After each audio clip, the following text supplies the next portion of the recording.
Buenas, meus queridos, tudo bem com vocês? Como eu falei na semana passada, a gente ia começar a tratar aqui no canal, uma vez por mês, um assunto tabu, e vocês escolheram que a gente falasse sobre aborto aqui no canal. Como vocês podem ver, Ricardo voltou pro canal depois de tanto tempo. A ideia é justamente ter uma posição um pouco neutral, respeitando as duas partes, obviamente, a gente respeita quem é contra, quem é a favor, por mais que nós tenhamos uma opinião formada, ou quase formada, a respeito, sabendo que é um assunto complexo. A gente fez uma pesquisa também sobre saúde sexual, uma apresentação que foi feita no Seminário Internacional sobre Saúde Sexual, falando sobre aborto no Brasil e buscando alguns dados interessantes para se discutir sobre o aborto. A ideia é saber aonde surgiu essa história, do porquê que é proibido, ou seja, contar toda a história para vocês de por que surgiu a proibição até os dias atuais, para ter mais ou menos um parâmetro de qual é a ideia mundial sobre o aborto. De todo modo, por mais que a gente vá fazer menção a questões religiosas, a ideia de debater o aborto é falar sobre a questão de saúde pública, falar sobre a questão social e o envolvimento disso com a cidadania.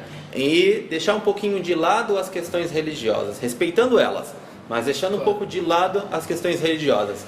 E já que a gente está falando sobre religião, nessa apresentação, eu vou pegar meu caderno porque senão eu não vou lembrar o nome de todos os papas, né? Mas, nessa apresentação que eu vou deixar o link da história e dessa apresentação aqui embaixo, para quem quiser ler, fala que a proibição surge religiosa no cristianismo no século IV, com as doutrinas basadas em São Basílio, certo? No século V se cria o Código de Justiniano. Justiniano era um imperador romano na época, e como a gente sabe, na época Igreja e Estado eram a mesma coisa, e nesse momento Justiniano permitia o aborto, assim como a Igreja avalando isso até o 40º dia, ou seja, que a mulher tinha 40 dias para definir, saber se estava grávida e definir se ela queria continuar com aquela gravidez. Isso perdurou durante 10 séculos. A Igreja Católica, que era a única igreja daquele momento, obviamente, da comunidade romana, permitia durante 10 séculos, são 1000 anos, o aborto.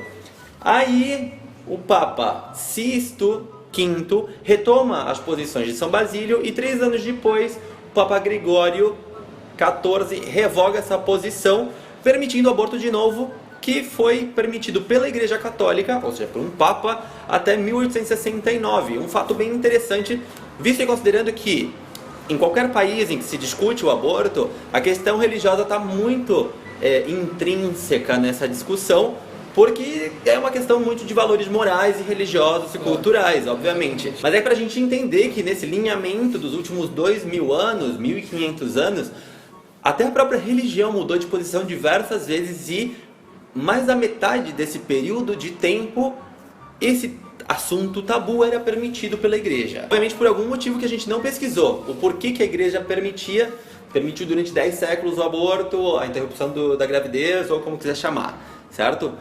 E nessa mesma apresentação, eles fizeram uma pesquisa com a população sobre quais eram os pontos pelos quais a população era contra e pelo fato da população ser a favor do aborto. Vamos começar pelos pontos pelos quais a população é contra o aborto, em que eles falam que o sexo seria mais irresponsável, porque se utilizaria como método anticonceptivo, porque Deus dá vida e só Ele pode tirar, porque cada um deve arcar com as consequências dos seus atos, que mesmo que um filho seja indesejado, em algum momento ele vai ser amado, e que o número de pessoas com AIDS aumentaria. O que a gente pode comentar sobre isso, Ricardo?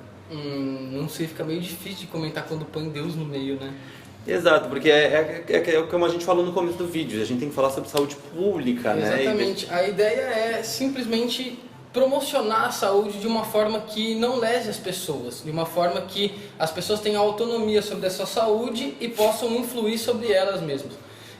Ou seja, óbvio que se eu fiquei, por exemplo, eu sou uma mulher e eu fiquei grávida, isso é minha responsabilidade, isso óbvio que é minha responsabilidade, como também é responsabilidade do namorado ou da namorada, de quem for que está envolvido nessa situação.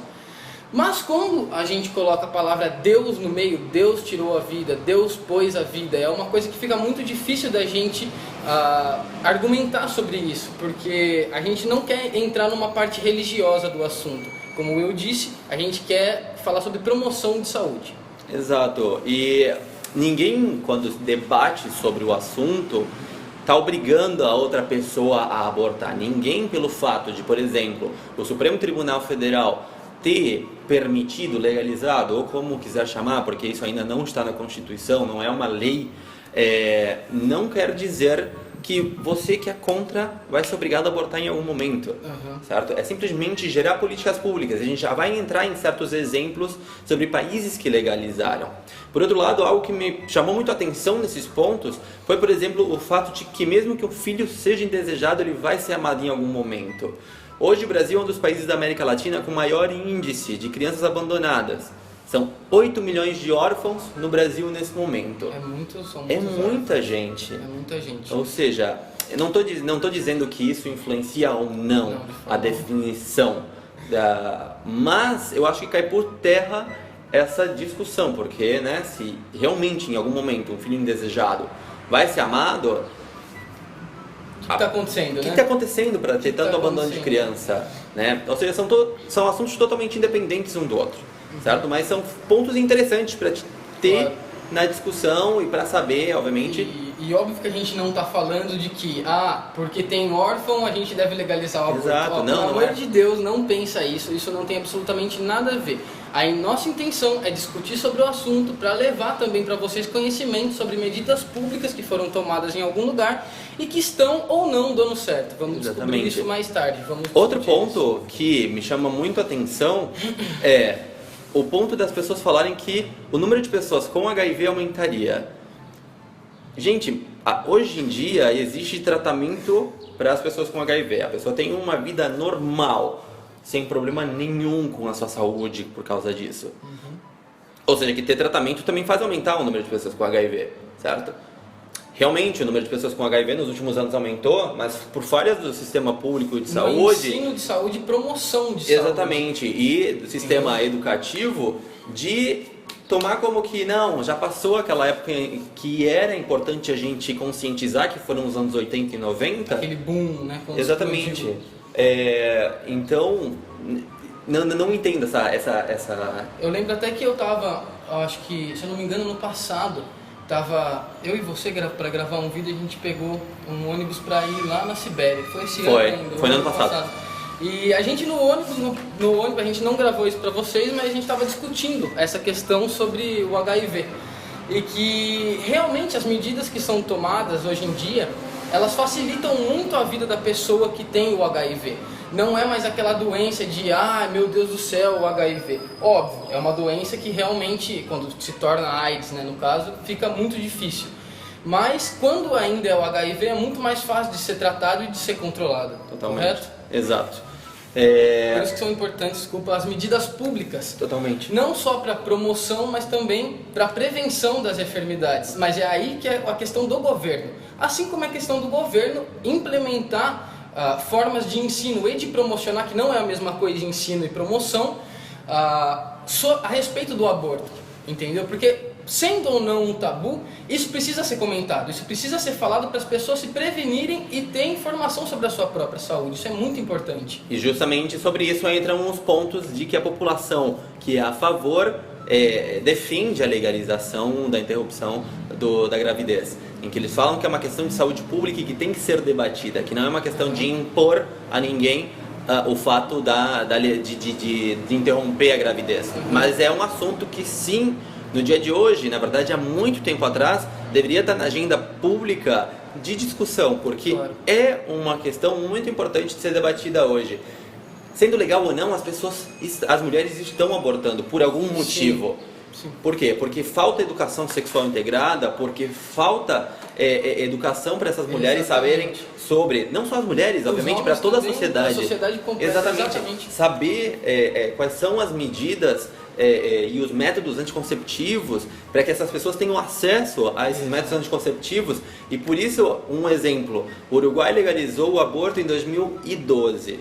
Nas estatísticas, até 2014, o número de aborto desses 3 anos diminuiu 30%. Por quê? Porque não é simplesmente legalizar o aborto, não, é gerar um pacote de medidas públicas que são de educar para não engravidar, ou para engravidar quando quiser, quando planificar, familiar. Exatamente. Anticonceptivos, que justamente está na parte de educação, para a pessoa não ter que abortar e ter a possibilidade de planificar e ter o conhecimento de quando querer engravidar ou quando não. Ter o controle sobre a sua própria saúde. Exatamente. O ensino nunca é demais, o ensino é sempre importante para você ter a noção do que é o seu corpo, quais são os seus limites como indivíduo dentro de uma sociedade. Você tem que saber quais são as vantagens ou desvantagens de uma pessoa como um ator social. E você é um ator social assim como eu também sou. E eu tenho direitos assim como todos têm. E nada mais justo do que eu saber quais são os meus direitos. E o aborto legal para diminuir a taxa de mulheres que fazem o aborto e morrem nesse procedimento. Porque, indefectivelmente, por mais que seja legal ou não, como eu falei agora há pouco, as mulheres seguem fazendo aborto. Seguem fazendo aborto. E fazem em condições precárias, em clínicas clandestinas e que não existe a menor qualidade e biossegurança para qualquer coisa. E é interessante até isso do aborto, porque é caro, não é barato fazer um aborto. E muitas vezes a gente pensa que essa pessoa fez um aborto porque ela não tem a menor noção da realidade, ou então ela é uma pessoa que já tem 20 filhos, não sei, qualquer motivo.